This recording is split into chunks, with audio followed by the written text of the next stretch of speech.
G'day, mate. What's your name? My name is Stephen Norman John O'Keefe. Norman John? Yeah, I know. Don't ask me why. And Stephen's with a PH. Ooh. I'm Stephen the third, actually. Wow. So my granddad and dad. And yeah, first Stephen in a row with a PH. And what do you do, Stephen, with a PH? I am now a professionally retired cricketer. Is that around the right way? Retired professional cricketer.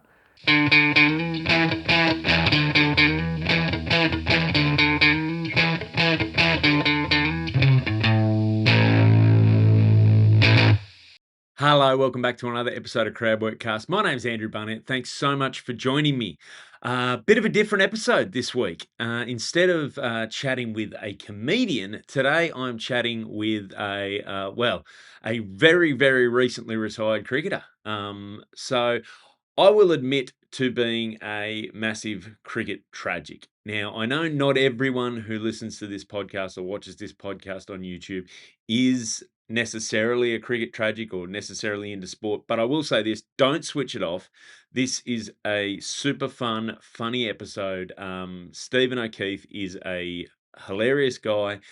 He's a really interesting guy, and I think there's a lot of insights where we chat about, in this episode, we chat about the realities of being a professional athlete, what it takes, the lack of job security in some ways that parallels to so many other fields in life, and it's just really interesting. It's an interesting insight to the actual reality of that world. So even if you're not a cricket nerd or a sports nerd, don't switch this one off. Don't skip it. Have a listen, because like I said, Socky is an absolute champion. That's what everyone calls him, Stephen O'Keefe Sock. So him and I met through doing SEN radio together, and immediately just generous, engaging, super lovely dude. Always really enjoy chatting with him. So this was a fun chat, and I'm sure you're going to enjoy it too. Now, a couple of things though. At the end, we do talk about a campaign that Stephen's become involved with recently, which is the About Bloody Time campaign. He got involved through his partner Lexie, who's one of the driving forces for it. It's basically a campaign fighting for better care for those suffering endometriosis. Now, endometriosis is a condition that affects women, so not really for me and Steve to chat about on the podcast. Not really an issue we can speak with great authority on, other than the fact that both of us have partners who've suffered it and still suffer from it. So, and it's basically a condition that needs more resources, and that's what the whole campaign's about. Lexie, Steve's partner, works for news.com, and they're behind this campaign. So there's a link to the petition and the campaign. You can find out everything about that in the show notes. So give that a look. Like I said, it's not really for us to speak in depth on because it's not something that directly affects men, but it is something that where men can support the women in their lives by basically joining the campaign. The other thing I will say before we get into the chat is I do need to do some selfish plugs. That was sort of a less selfish plug. My Sydney Comedy Festival show, tickets are on sale. So that's the 27th, 28th of April. I'll be at the Enmore Theatre in the Wildflower Wine Bar. So you can get those tickets at sydneycomedyfestival.com.au, or just go to my Instagram. There's a link to everything in my bio.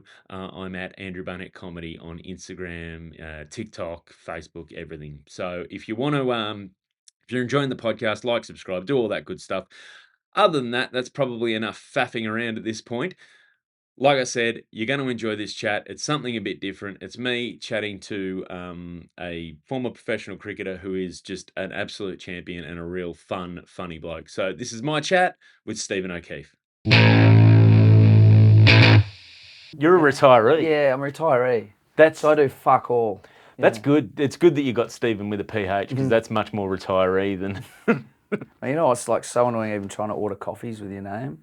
It's like Stefan, Stephanie. Some people think you've just got it wrong. So now I just just make sure it's with a V. I think online, you're with a V. Yes, Steve. Like on Crick Info and like everything. Steve War, because I think he's Stephen as well. Yeah. Might be something might be interesting to look up. But Steve, it's just easier rather than Steph, which is probably the correct abbreviated term. Yeah, so you could be this like Steph Curry. Yeah. Nice. It, yeah. But you were around before. Like I suppose you were probably before that. He made that call. Yeah. I would not have made that call. Yeah. Bit harder in suburban Like Richmond to make Steph sound good. Yeah. growing up, I wouldn't especially have left the Druids. in the 90s. Yeah. Growing No, I'm up as a happy. Yeah, Stephen O'Keefe. It's a pain in the backside as well. With apostrophe in the back of the name, trying to get your stuff done oh, with. Yeah, life's been more than I think about. It's been a rough 39 years. Yeah. yeah. It just gets harder and harder. You know, I was thinking about that, like, before we get into the cricket chat. How much of life, no one tells you when you're a kid, how much of life is just logistics and admin? Yeah. And a little thing like a PH where people are expecting to write a V or Yeah. the apostrophe in O'Keefe. It's a can pain in just the arse. make everything a pain in the arse. Well, I'm moving at the moment from Manly to Lennox Head, and I think that amplifies absolutely everything. Like, we bought this ridiculous concrete fucking table that weighs 3 tonne, and because I said it was going to be my forever home, we got it put into the lounge, where it is, only a small apartment, and it got brought up in pieces. And they said, do you want us to glue it on top? It took 4 burly blokes to shove it. I said, yeah, as much glue as possible. We're not fucking leaving. We're not leaving. 12 months later, like, they're around 4 of them out with a jackhammer in the middle of my house trying to jackhammer this fucking table. I'm like, this is just one piece of furniture that we have to move to get up to Lennox Head. So, yeah, logistics and admin is literally what my world is like at the moment. But first world problems, let's not complain. I haven't got it all bad. But that's it. Like, all these things like moving and all that sort of stuff would be like, the people say, look, money doesn't make you happy or whatever. Those are the things money can solve. Yeah. Yeah, I'm paying for a packer at $90 an hour for someone to come around and wrap glasses and put them into boxes for me because I literally can't be fucked doing it myself. Yeah. I'm like, I just don't want to. I wish I could just close my eyes and bang, wake up and it's all just reset in the new house. So, yeah. But lucky cricket's done all right. Yeah. Yeah. Mate. Been fined a lot. I've made a lot. I can afford a packer at $90 an hour. Mate, 39 for a professional athlete to retire at 39, that's a... Pretty good. Yeah, without going into too much into cricket parlance, that's a good innings. It was. But the last couple of years, I was paid fuck all. I was running at a loss. It was an expensive hobby playing cricket. Mate, there's plenty of blokes. It's an expensive hobby for the rest of us for the whole time, mate. Well, I got some of it back on tax. It was enough to cover car, tolls, and fuel to get to trials and play club cricket for the Hawks this year. And then but yeah, it's all wrapped up. 30. I'm very happy. That's 20 years of playing professional cricket. To 20 years professionally. So when did you, because every kid not every kid obviously in generalising, but for me and all my mates that were into cricket as kids, that was the job there was a time you thought you were going to have it, and then there was a time you wished you could have it. Yeah. And then when did you know that it might actually be a chance? Because it's like, I was just thinking of this in the reverse, like, when did you know that you didn't? When was the moment? Because people always ask, like, when did you know you were going to make it as a cricketer? And then, for people like yourself who are just weekend warriors, I'm like, well, when did you know that it wasn't going to happen for you? Was it when you were running in as a 16-year-old and your back broke down and you went like, that was it? Or did you just get hit out of the ground by some young prodigy who's 4 years younger than you and you just went, nah, that's... I'll tell you when I actually know when I knew. Right. Was when I would have been about 15 or 16, and I was living in Corowa down on the Victorian border, and there was a guy, the club captain there. Actually, it might have even been, I must have been about 15, because the club captain there was a bloke by the name of Rod Lane. Who played he played a heap of club cricket in Melbourne, played some second 11s for Victoria, but came through around the same time as Merv Hughes, and he was a fast bowler as well, so he was sort of just behind him. And great cricketer, real good, real decent bloke. Took me under his wing a bit, and because he taught me a lot about bowl and batting, all that sort of stuff.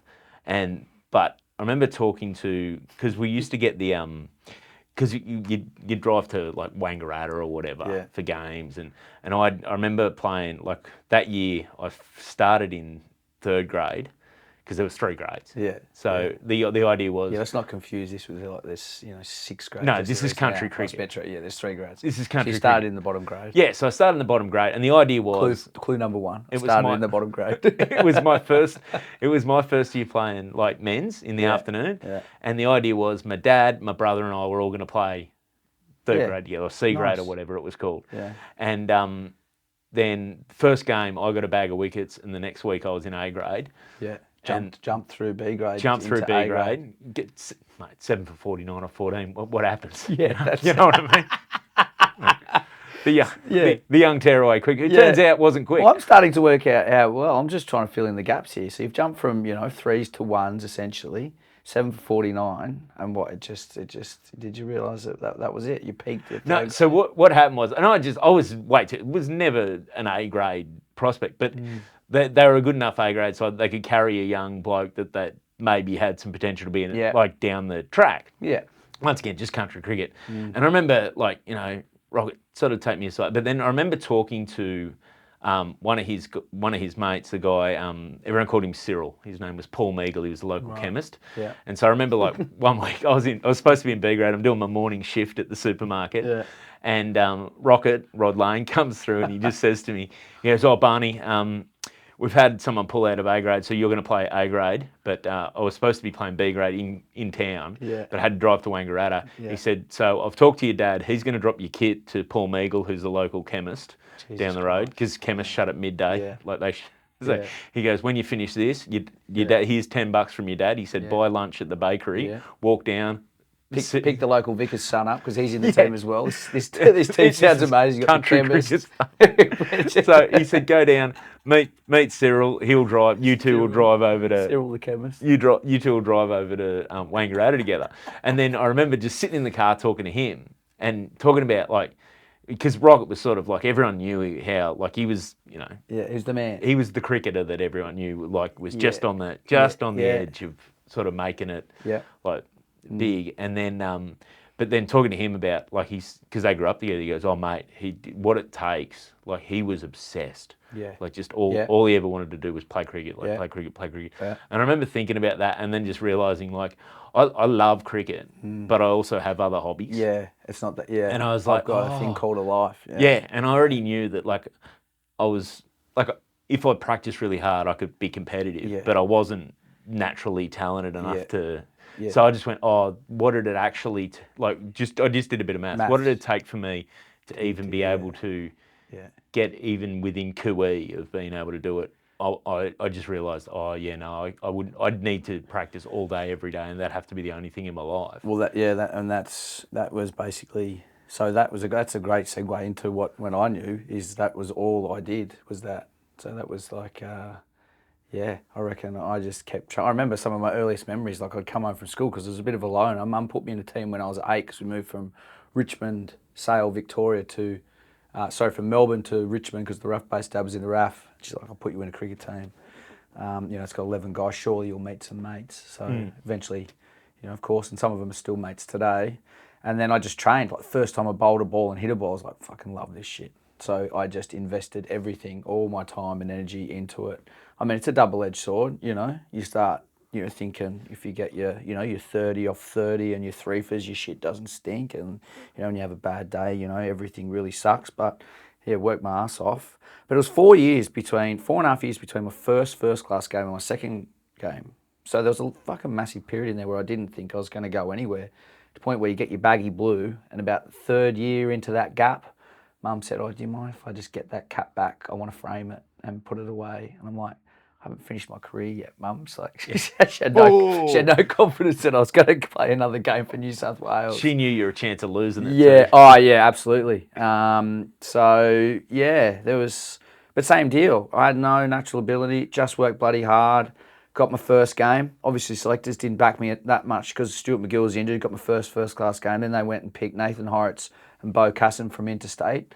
So then I reckon I was probably about 8th on the list. I was behind fucking Jason Frazier, Aaron O'Brien, Nathan Horrocks, Bo Casson as a spinner. I was like, shit, I'm so far down the pecking order. But then I was like, look, my first job was chopping onions. I was doing a teaching degree and I'm like, I'm going to give this everything because I know, there's nothing else really there for me anyway. So I'll just give this everything. I can always fall back on that. Here I am talking to you, 39 years of age. Started from the bottom. I'm still kind of here at the bottom. And returning to the bottom. See, at least you know what the bottom's like. Yeah, some blokes never start at the bottom. I felt the bottom. Yeah. Just still bouncing along the bottom of it, But that's... So when... what's that like? This... Because I think sometimes people... as sports fans, we can be very... underestimate how that would mess with your...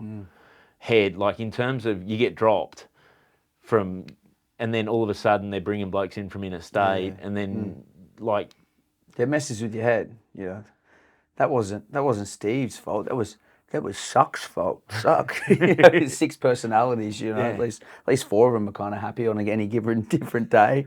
Oh yeah, the mental thing's that's the hardest thing to get right. Like I remember when I was up in the academy and I was bowling. I was 23 in that little lull of a period, and I had Terry Jenner, who was the bowling coach at the time. And every time the ball would come out of my hand, he would call it a blancmange. And I was like, what the fuck? What is a blancmange? Like, this guy's just kept calling everything coming out of my hand. I'm like, what is this, Terry? He goes, it's like a French custard tart, mate. You bowl shit. which is like, surely the fact that you're there. Yeah. Oh, yeah. Well, it's these bits and pieces play, but, this is the high level. So in the intake was Dave Warner, Matthew Wade, and all these guys. And I was up there as sort of a batter who bowled a bit and whatever, but he just didn't love it. And then I remember just like had this moment of clarity one night at the academy.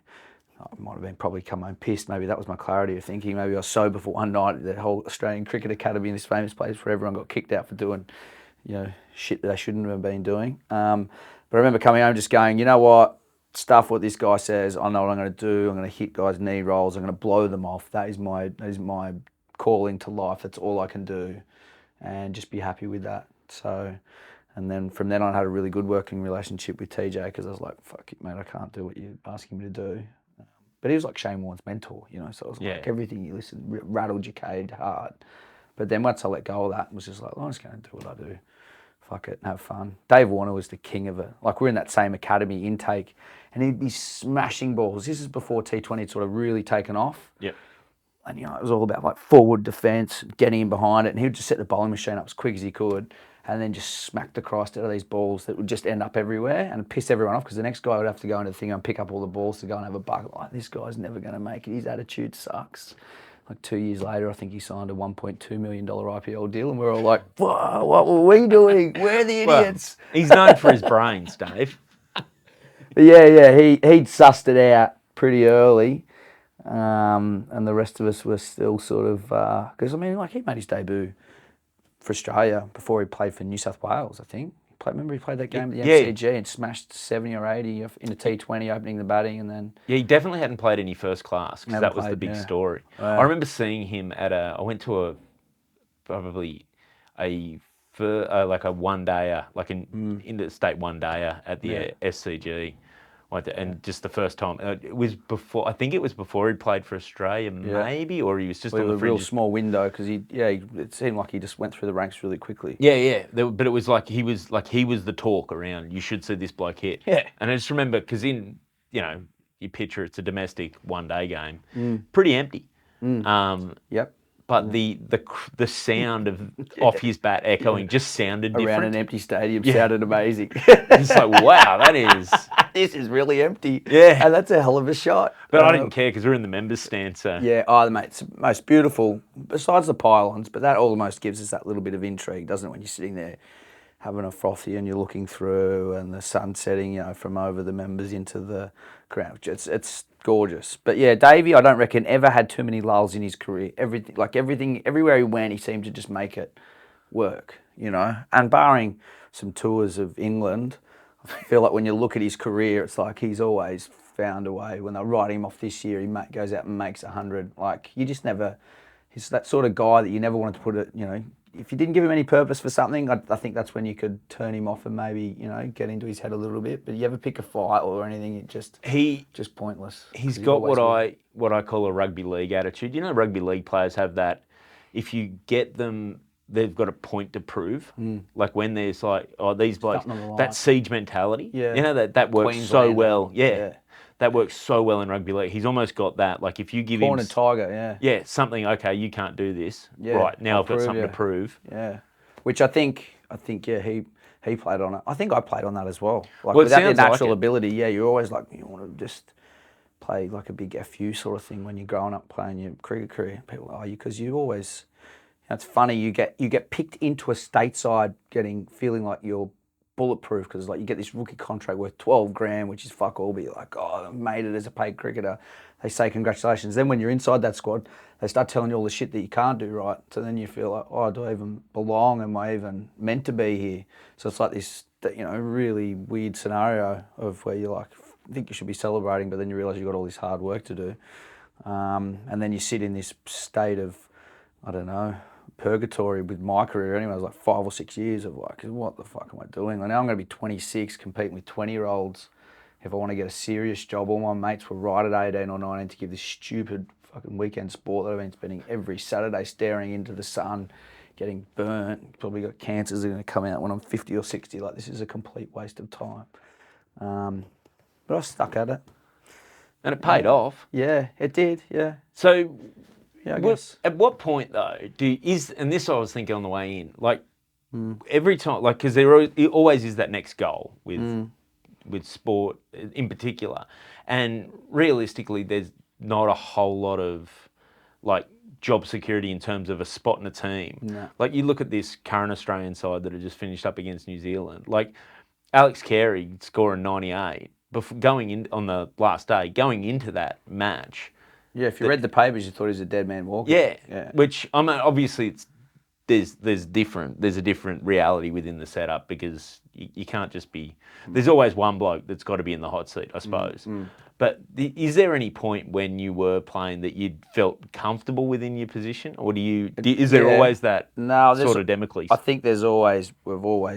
If you're going to have success, you should always think you're only ever 1 or 2 games away from getting dropped.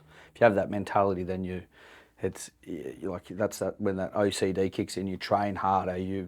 That fear of failure drives you. I think I remember my second game was a Shield game against South Australia. Josh Hazlewood went down injured.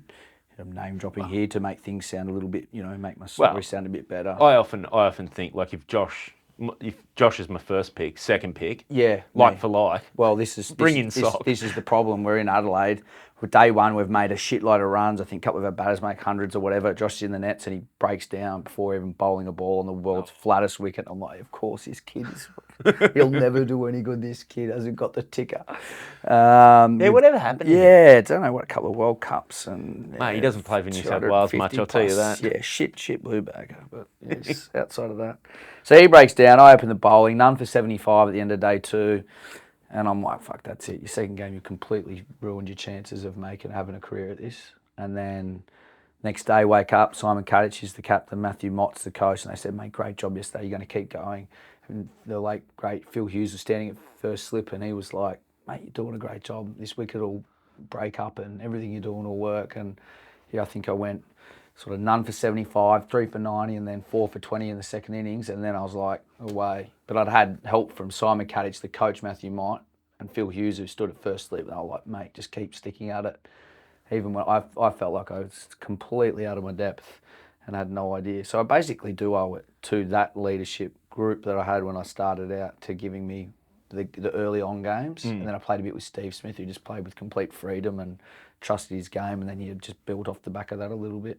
How much is it like? Because I got a theory with a lot of professional sports is there's a certain level that your skills, like your physical skills, get you to, and after that, the difference between that top 1% is mental game for the most part. Yeah.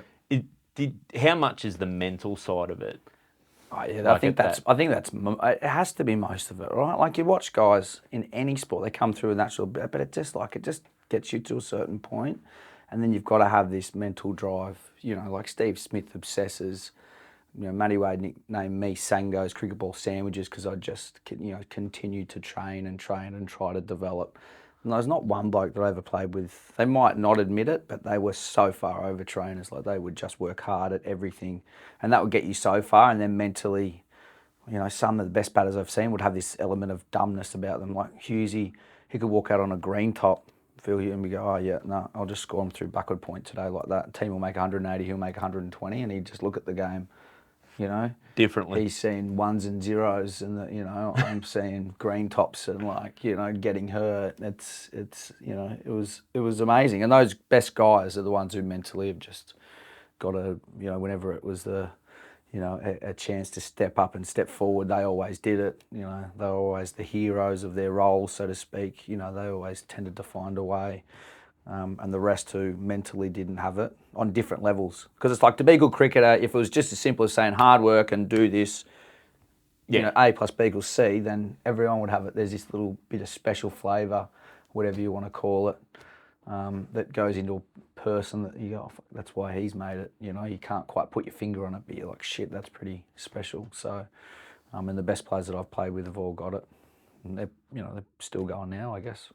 So New South Wales debut, then a big break. Yeah. Then back in the New South Wales side. How long in the New South Wales side before you felt like you were a sniff to Play for Australia. Play for Australia? I got picked. I remember doing well in my first 7 or 8 Shield games, and then got picked in an Aussie A game. Went up, took 7 for 30 on this absolute spongy bloody pudding of a wicket against Sri Lanka A.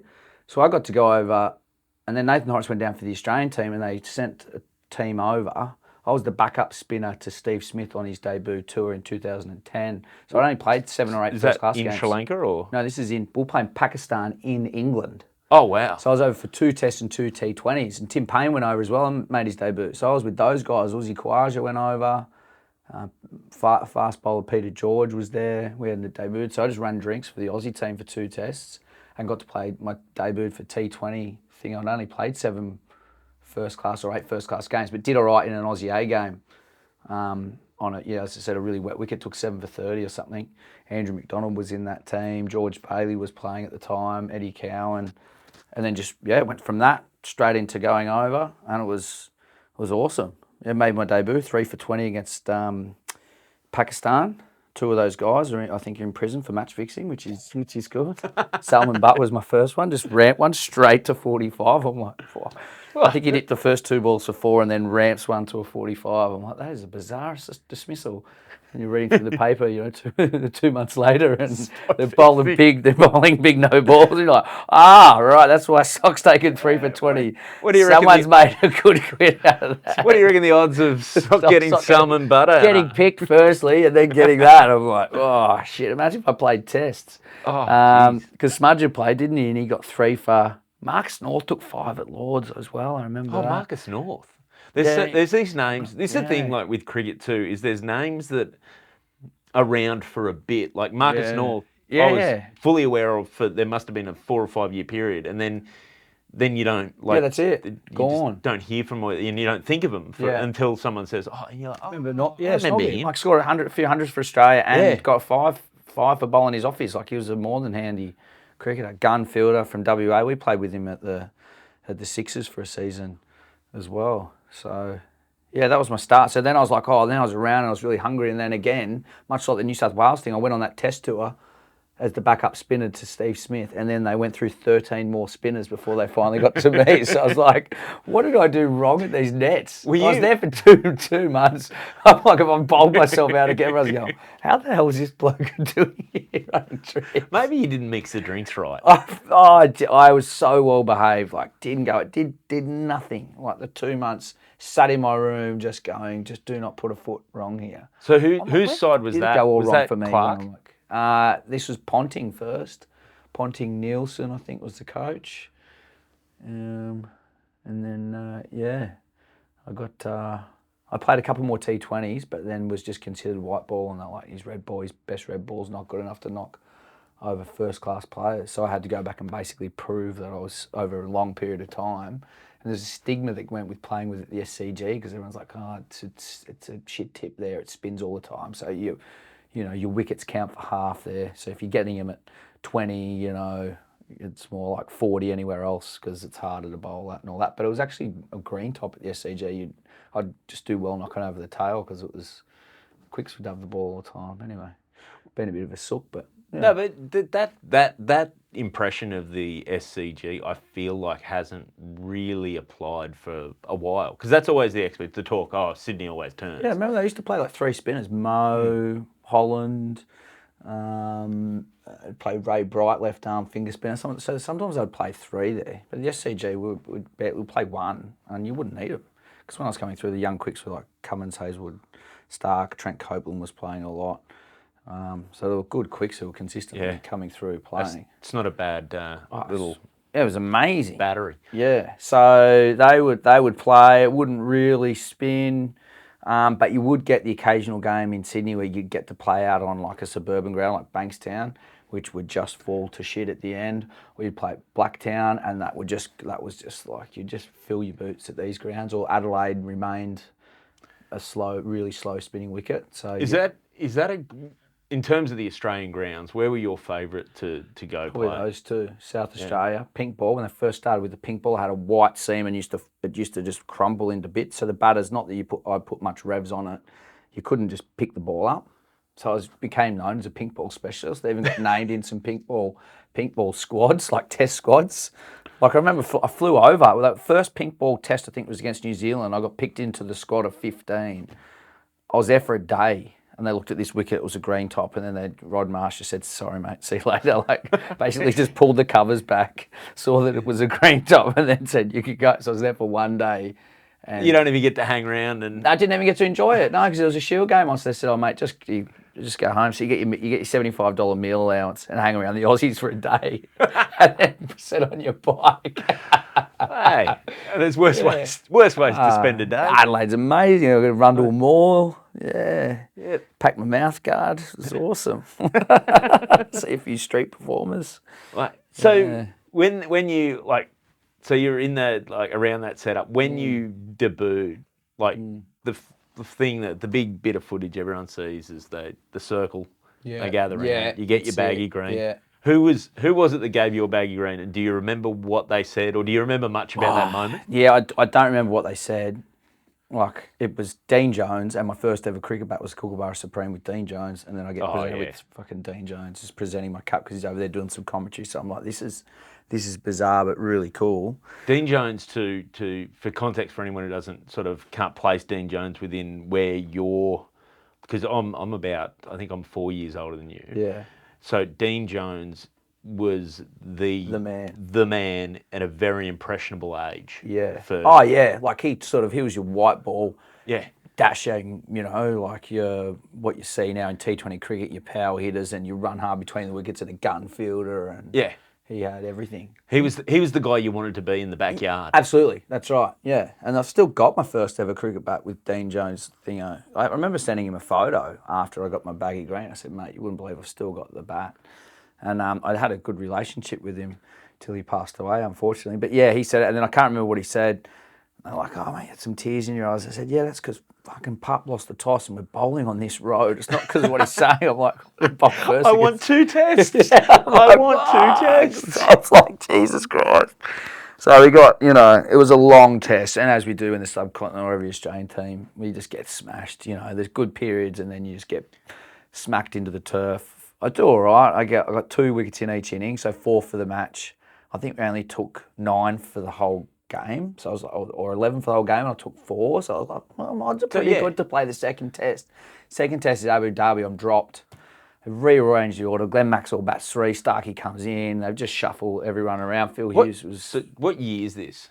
2014. 2014, right. So I'm running drinks with Phil Hughes, and I'm so fucking glad at this stage because Gaz is bowling. Brad Haddon goes down with an injury, so Dave Warner keeps. I think Gaz goes none for 260 or 70. Oh, jeez. And I'm like... And that was the end of his career? Yeah, I thought it was. I was like one of those ones like, I was just shoving the no-ups into Gaz. Yeah. One more game like that, mate, you're out the back door. This is my window now. Get back on the roller at Adelaide, mate. Couldn't have got it more wrong. 600 test wickets later. So we missed out on that, got absolutely pantsed and flogged, 2014, and then got another crack in 20, because you never get a game at home. It's one spinner at home that plays in Australia. That's it. They don't play 2.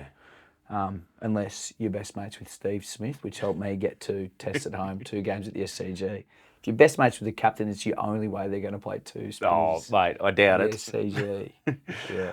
But that's so just to give you a little parallel, when you were running those drinks in Abu Dhabi, I was here doing comedy in little comedy rooms around Sydney, and I was there one night, and I remember this distinctly because it was during the test, and I was with a mate of mine, because a lot of stand-up comedians don't know sports, particularly in that size. We're in an inner west. We're in Glebe, Yeah. in a room in Glebe, and we're at the pub, the Friend in Hand. You know that? Yeah, yeah. So they used to have a room, and they still do now. They've redone it, but there was a regular night on a Thursday night there, and so we're upstairs, and my mate Matty and I are standing there, and I see this guy. Geez, he looks like Dale Steyn, and Who's that? it was Dale Steyn. Oh, bullshit. Yeah. What? So we're like, well, he looks like Dale Steyn, Yeah. and then I'm like, mate, no, Dale Steyn would have to be taller than that. So then He's not really that tall, is he? no. So then I just do a quick Google. Yeah. Mate, he's only 180 centimetres tall. Could be. And then he stands and goes and orders a drink near us, and we hear the South African accent. Bullshit. And I'm like, excuse me, are you Dale Steyn? Yeah. He's like, oh, yes, I am actually. Yeah. And I'm like, holy This is shit. amazing. So we're like, oh, and then I was hosting the night, and then that's when the room runner comes over, Barney, we need to start. I'm like, oh, shit. So my first, 10 minutes opening, I'm just standing there, just all I'm doing, just going, I hope Dale Steyn thinks this is funny. This fucking Dale Steyn. Yeah, he's down the back. And so then me and my mate Matty just bail him up after the show. So he's there watching. So he's Yeah, come he to was a there with comedy his night. missus. They were just there. Like That's they happened to be in incredible. town, and he loves comedy apparently. Yeah. And so he just happened to be. They heard about it. They come along. Yeah. And so we bail them up, and then the game was on. Yeah. And the TVs, and we were sort of just asked him about it. He goes, it's so good to watch those guys getting towed up.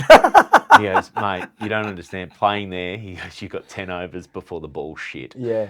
He goes, he said it's so hard bowling there. He goes, he said it's nice to see them copping it instead of us. And I was like, I mean, it just sucks the life. I mean, even watching now, they've actually, we haven't won too many test tours away, but we've won some in Pakistan. But it was just like, you never felt like you were ever going to get a wicket. Like I got 2 centuries on debut with the ball in each innings. So I went back-to-back hundreds. It was just by figures rather than batting. Glad I'll never have that. That was a Pakistan side that had just bat all day too. They were Yunus so Khan, happy. Miss Al Haq. Yeah. Yeah, they just it's like, God, what is the secret weapon on this wicket? Because it just seemed like there was none. But then we'd go to bat and it would look like a minefield. And in comparison, Rod Marsh just like looking at how their spinners are going versus how I'm going. It's like, I'm going to give this away. So how was the home test? Like, because it must be one thing to debut overseas and then have an actual home test. Yeah, that was awesome. Like we played the West Indies first, which was washed out, but it was like to play an SCG home test was awesome. Like it had me and Gaz on the back page ripping the ball, like spin twins and all the shit you'd see with Warney and McGill. And I'm laughing as like me and the GOAT. He's obviously world renowned, but it's like, McGill who actually spun the ball and Warner's the king. But then there's like, you feel like a fraud, honestly. You're playing this game at home. And the late great King, who I love, was like into me as well. Like, I didn't really know him that well, but I absolutely adored him. But he's like, fuck, he can't play. There's no reason this bloke, he can't fucking spin the ball. Why is he playing? It's like coming out. So then I got asked these questions about, what do you think, Warney? I'm like, oh, look, I really appreciate his opinion. He's obviously done pretty well in the game. But my numbers will show that they're pretty good across, red ball cricket and whatnot. So then the editor of the telly wrote the heading was like, Warn's wrong. And it just, so I was like, oh, for fuck's sake. So then I had to play this test. And I'm like, I know Warren's in the commentary box. And I'm like, for fuck's sake, mate, I don't have to tell my mum and dad to turn the fucking television down because what you're saying is completely true, but they're listening to this shit that you're coming out with, mate. I don't need one of my heroes telling this my is parents how shit I am. Yeah, I know. Just let me. I've been bluffing it for so long. Let me tell the story about how my career's going. But fortunately enough, they were both good experiences. We played the West Indies, was washed out, but we thumped them. Dave Warner got a century in a session, and that was awesome. And we beat Pakistan in the second test. At home. So they were good experiences. Fucking rained for I couldn't believe it in the West Indies. I rained for 3 days straight. But it's the pink test as well. And I remember being so nervous. Like, everything's heightened. You're like Spider-Man. You can hear everyone in the crowd, and people, this is back, 10 years ago where you could say whatever you wanted back then. You know, people paid $20, they could basically turn up and abuse the Christ out of you. Warnie says you're shit. Yeah, and I say you're shit, and you're a drunk. And I'm like, you're about right. Yeah, pretty good. You're about bang on. Looks like my Tinder profile. Cheers, mate. And then, but no, it was good. But I remember being really nervous. But again, because you had someone like Steve Smith who would just adore as a bloke and as a cricketer, he's at first slip, and he'd just help you relax and share a joke if you're not feeling it, and then get you into the game and trust you with a lot of overs and all that sort of stuff. So, how important is that in a big game for you to just feel like you're in the? Because obviously spinners, like Test match, you're not generally bowling early. How like important is that early touch, like just even to field the ball or whatever? Yeah. Or... Well, I was like that. It's like it is. You're at square leg, and you're like, is this real? SCG test, because all you've done your whole life is watch this stuff, and then you're out in the middle and you're kind of like, oh, this is fucking, this is a bit weird here. And I remember against the West Indies, I didn't start bowling until about the 59th over, and he only had three. He had Stark, Pattinson, Gazza, Hilton Cartwright played as the all-rounder, and me. So those was his 5 bowlers. He used 3 of them for 60 overs before he got to me. I just found it amazing how he rotated 3 bowlers through 60 overs before he even decided to bowl me one. I'm like, that is the great, and none of them were tired or anything. He just kept going and going and going. It was about the 59th. And I was about 50 overs through, and I'm like, Smudger, I'm in the side to bowl, mate. Any chance you want to just I at know least... I started at the academy as a batter as well. But... yeah, that's right, yeah. You and I have done the reverse here. You're in the side as a batter now, not the bowler. You want to... And I remember, because I did all right against the second one in the Pakistan, I had 3 in the second innings, and it was the wicket started to break up and it was dragging. We got through to the tail and they were 8 down, so I was a chance of getting 5. Oh. And he just said, "Oh, just call your Jets." And then he come on and bowled. Oh, he was just ragging, and again, it's like his first ball I'd just been just straightening and sliding him. His first ball just hits the middle of the wicket. Of course, it just explodes and spins a mile. And everyone's like, "Oh, we should have picked a leggy. Why don't we have a leggy? It's really great to introduce a leggy." And I'm like, "Fuck." Inadvertently, he's taken away my chance of getting a 5, and he's shown that this wicket's spinning by making it spin miles. And I was like, "Oh fuck." You need to form a club up there. I think form a club with Alex Carey, and there'd be plenty of other guys around whose captains have stolen achievements from him. After the other day, he leaves him stranded on 98. I know, he's such a selfish cricketer, Pat, isn't he? That's what I think of Pat. It's just, you selfish bastard. I just got my clip. Yeah. Beautiful. Obviously, clearly does it. Yeah, that's right. Yeah, cut that up, send it out. Clearly, he's not a fan of. Yeah, he just wants Inglis in the side. Clearly, that's it. It's a bit like the ODI World Cup, is it, Pat? Just keep dropping. Just keep stitching Alex Carey up until you can pick your favourites. That was so like, because it was funny. I heard the interview afterwards, and Alex Carey goes, "I didn't know I was on 98." He looks so in the zone. He just looks. You watched him in between each balls. He was like, because I was at the pub, obviously watching, so you couldn't hear anything, but you could just see his eyes were like, dinner plates, and he's just like, yep, next ball. And then he did genuinely just look like when Pate the running runs, that was so chuffed. Yeah. Because they were in a lot of shit. But I think at the time he would have been genuinely chuffed. I think when his career ends and he looks and goes, I could add one more century to my name. If it wasn't for this selfish prick who dropped me from cost him a World Cup, and now it's cost him maybe another, that could be his last chance of getting a Test century. He may not ever get that close again. And he's got Pat to thank. So that's it. Paddy thinks he's all about, looking after saving the world, but he's ruining the individuals. World-saving man, but hates the individual. You know what I saw today? Actually, I'd love to get your take on this, because you're very much straight shooter. Yep. And I am now that I'm not under any code of conduct. Can't find me now, assholes. But even when you were under codes of conduct, it didn't always stop you. It's called the law. But I saw this thing. So one of my issues with Bazball recently, for the whole England, is the way it sucks. Well, it's just the way they refuse to admit when it didn't work. Yeah, like those post-match interviews, and you see like oh yeah, Jace Jaiswal. Oh, we would like to think we take credit for them scoring runs, and you're like, mate, they're just going about their business the way they play cricket. Why are you taking credit for that? Like that's right. That's what infuriates me as well. It's like, oh yeah, but we moved the game forward, so they had to follow suit. It's like, no, they're just playing it their way. Stop taking credit for everyone else. It pisses me off. I call it the Trumpification of cricket. It's like you get to just say, you get to change the narrative in the interview afterwards. However it suits you. Yeah. It's like, you know what, there's a situation. Yeah, look, okay, yeah, we lost, but there's a situation with those, a couple of those things, those risks we took come off and we win this game. Yeah. It's like, yeah, but that didn't happen. Yeah. What are you talking about? Well, it's like what was the Trump thing? It was like when the NASDAQ went up, and he's like, when he was in Paris, like, the stock market's we've never been more successful, the economy's never been stronger. Look at the NASDAQ. And then when he's not in Paris, like, oh, all the people at the top end are so greedy, they're taking all the money. It's like he can't win. You just change He can change the narrative easily. Yeah. And baseball is the same. And it's like, he didn't fucking invent it. Have you heard of Gilchrist, Hayden, and all these guys that literally started all this shit? And of course they didn't come up with the tone. They didn't come up with coin the word themselves. It's a way that they want to go about playing their cricket. But then when they double down on it in the end of presses, it's become a marketing exercise more than anything. Yeah, well, I'm watching it. Well, what I saw to suck at it. Did you see the How good was them losing by an innings? I was like, I want to get home, watch it in the fourth innings. It was done before I got home. I'm like, anyway. Right, did you see Daryl Mitchell? There was a quote from Daryl Mitchell after that last. Yeah, what was his? Because I saw the heading. I was like, everyone. Yeah. So what was it? I thought it was clickbait, so I just didn't bother.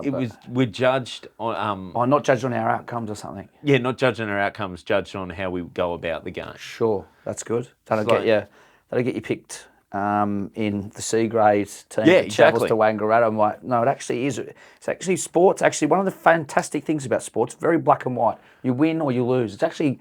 Life is so simple in the sporting field. One of the things that you can say about me, Sock, is the way I go about my cricket. Yeah. I'm not an outcome-based cricketer ever.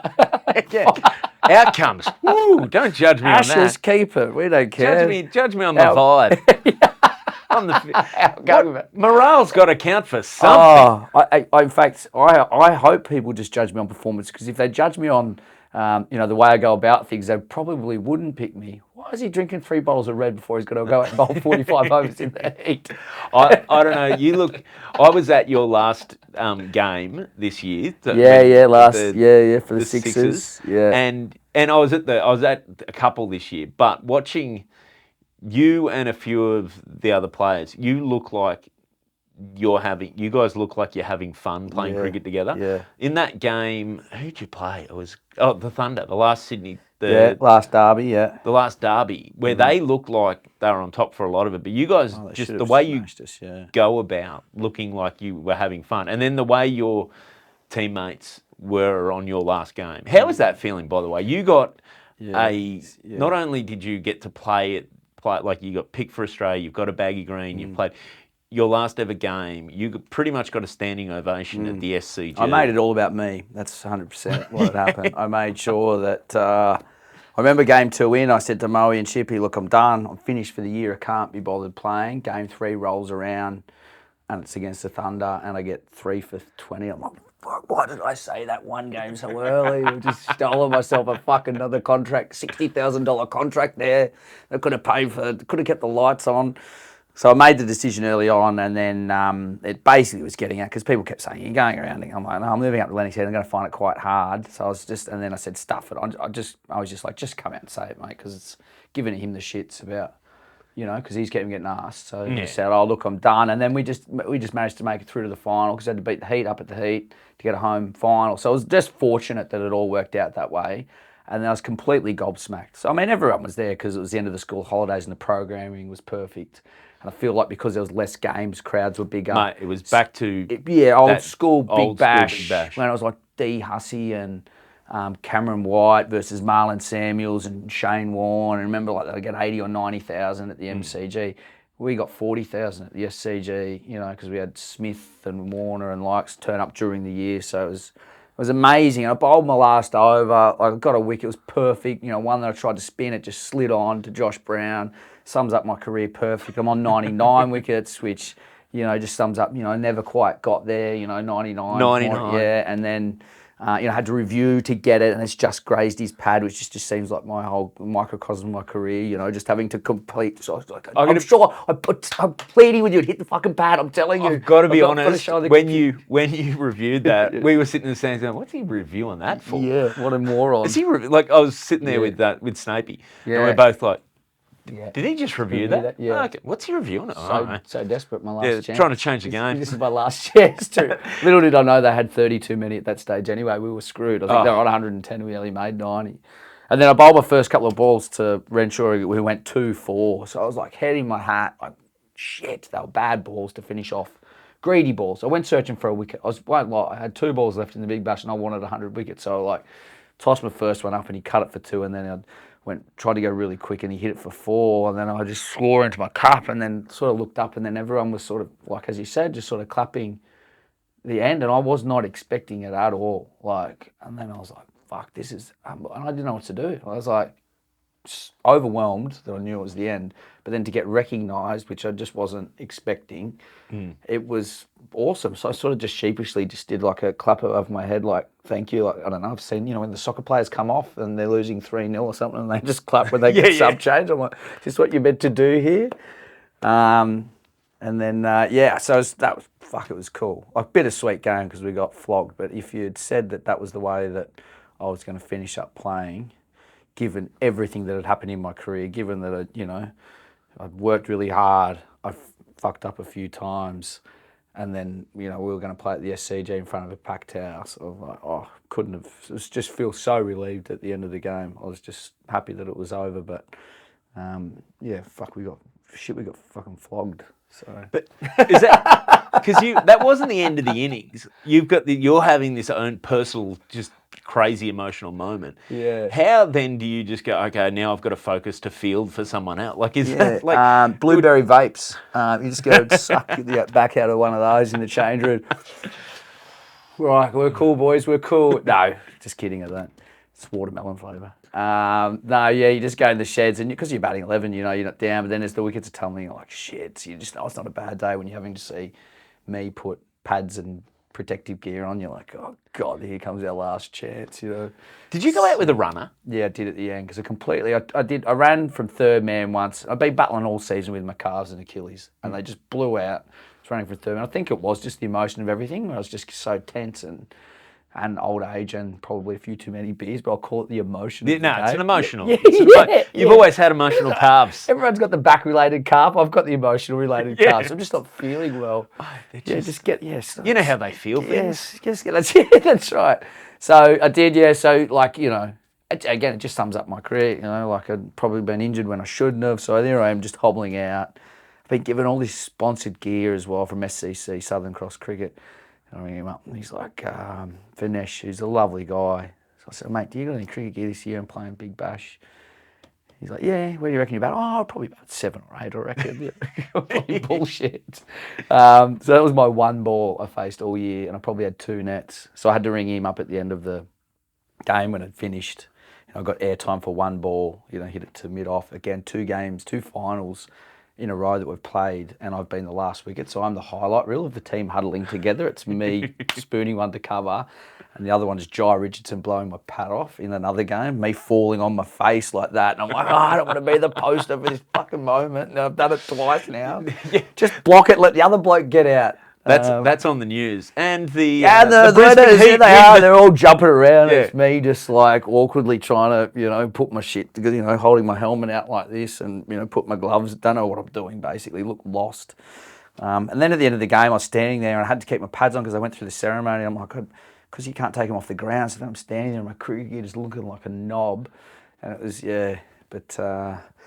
Great moment, great experience. That's amazing that you're standing there feeling like you're looking like a knob because everyone watching, it just looks perfectly normal. Like that's how we expect to see the last batter. So many people always talk to me though, but I've got like, well, why'd you keep your pads on for so long? Well, if I take them off, I would have had to carry them to the sheds. You got to stand out there and wait. It's not. Yeah. I can't walk into the sheds and then come back down, and I was like, you just keep your pads and then I can take them off. But anyway, that's what people go. So how many times have you batted in a BBL final? Dickhead, yeah. How many people stood up for you in your last game of cricket, mate? Mate, That's quickly forgotten though. Do you ever look back now? Now you're done. Have you had time to actually just take it all in and look back, or are you still in that zone where it doesn't feel real yet?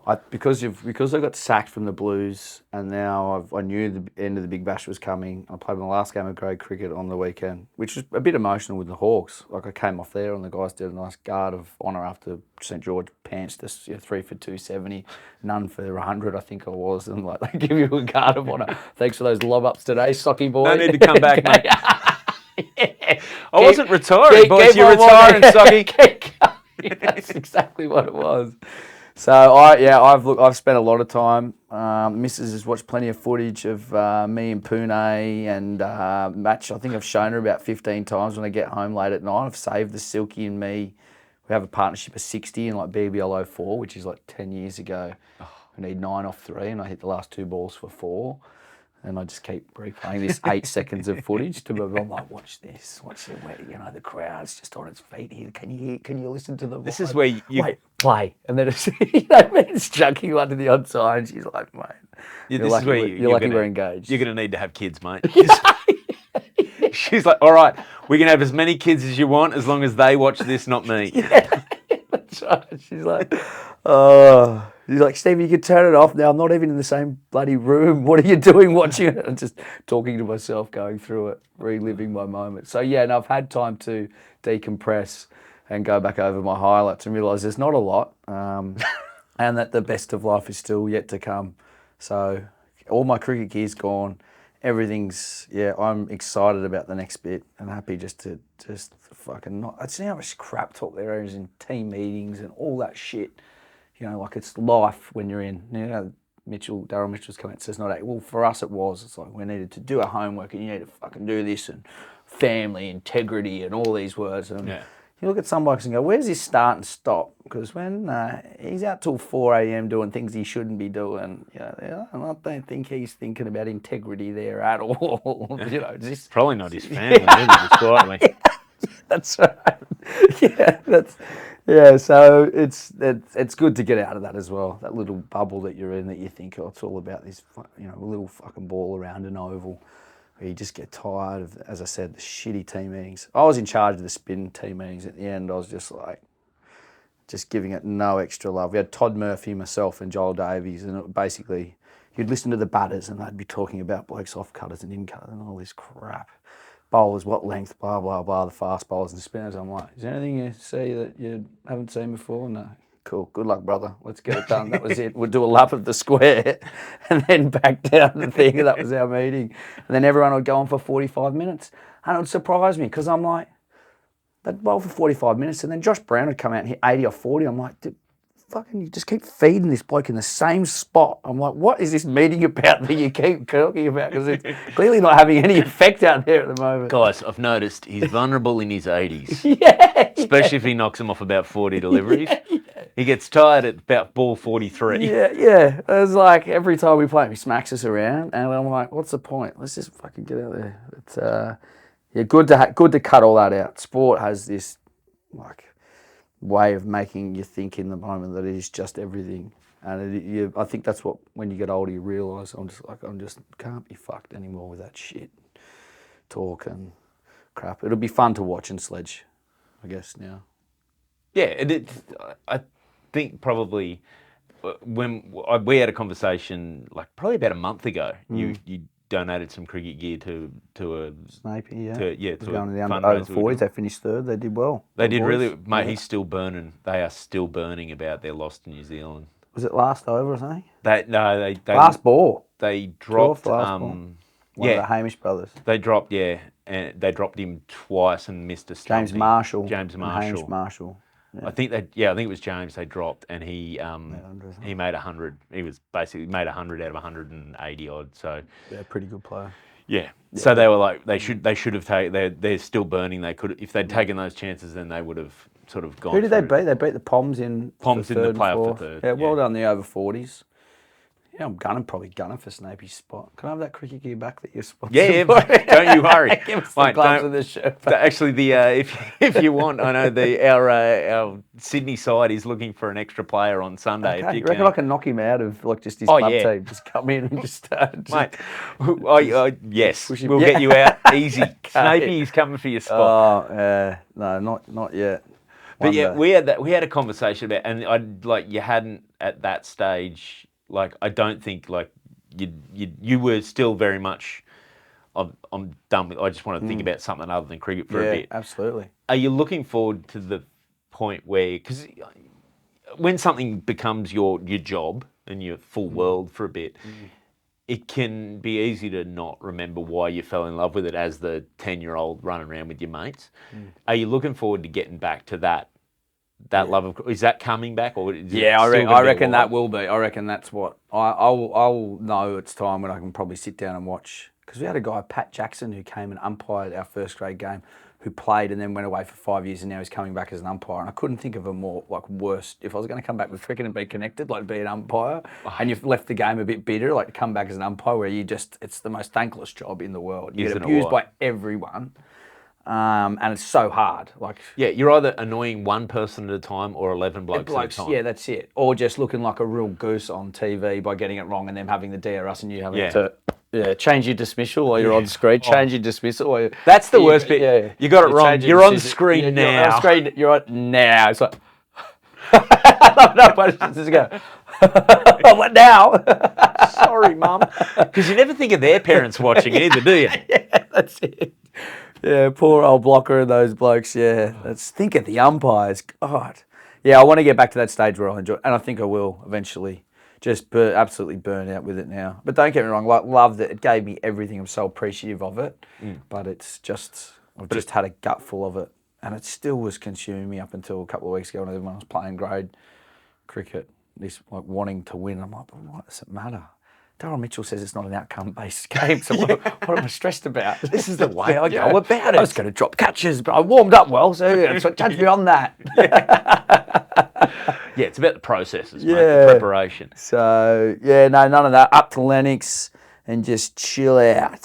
Is there a plan for the post-career yet, or are you going to... Nah, I think I flick the missus, buy a fast car with my retirement money.